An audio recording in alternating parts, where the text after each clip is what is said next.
of the government, we have the DPWH to be received by the 5th District Legislative Office.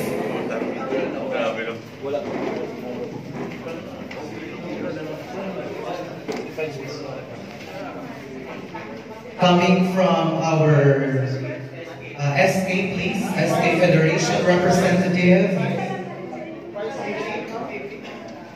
Nagkapatudlanay pa ka mo. Katuno nyo naging tiniban.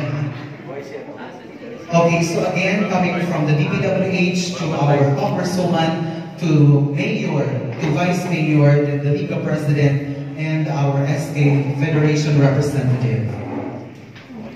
My name is the representative of the Legislative District of Iloilo, Honorable Vicky Gabriel Montes Pascual, the former representative of the Legislative District of Iloilo, Honorable Raul Buboy Pastor,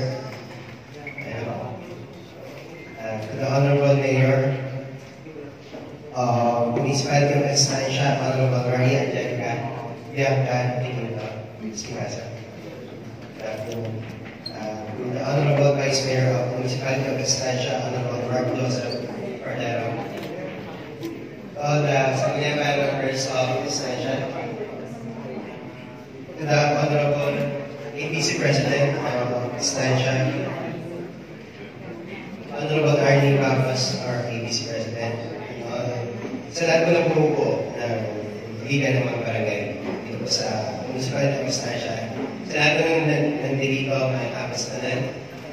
In behalf of our District Engineer, Robert Palmera, and DPWH Iloilo 3rd District Engineer Office, I am formally turning over this key responsibility to Honorable Vicky Gabriel Montes Pascual, and through their initiative, of course, together with her husband, Honorable Buboy Tupas, and the help of Estancia LGU and Sangguniang Bayan officials.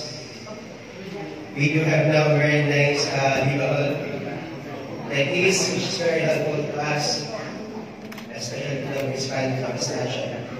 Again, thank you for that, Kong Vicky, Kong Buboy, Mayor Bianca, and sa lahat ng bumubuo po na NGO po na Estancia. Ayun ang kasi. In behalf sa pumuluyo sa Quinto Distrito, kag bilang representante sa Quinto Distrito, inakalipay ko ang pag-turnover sa key of responsibility nag-representar ni kalidad na infrastruktura, no, ang atong correction lang gamay, legislative and legal hall sa Estancia, no? Sa pagpangkaupod sa aton municipal mayor, Mayor Bianca Quinto, akanto gina-turnover nato, akanto sa aton Sangguniang Bayan, na ginapangunahan sa aton Vice Mayor Mark Cordero, kag sa Liga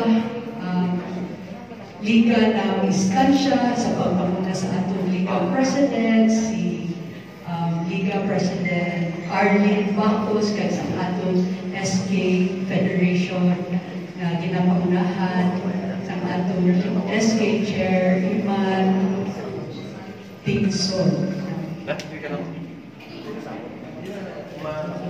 On behalf of the Municipality of Estancia, as the Mayor of the Municipality of Estancia, we fully accept the responsibility to take care of this beautiful and quality multi-purpose building.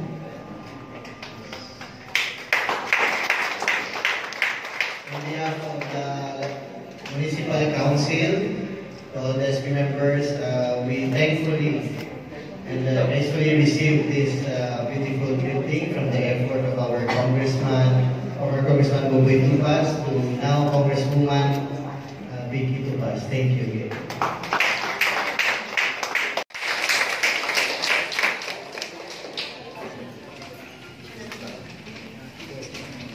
Alright, so once again, let us give a big round of applause to the entire municipality of Estancia, officially our end users for this multi-purpose building comprised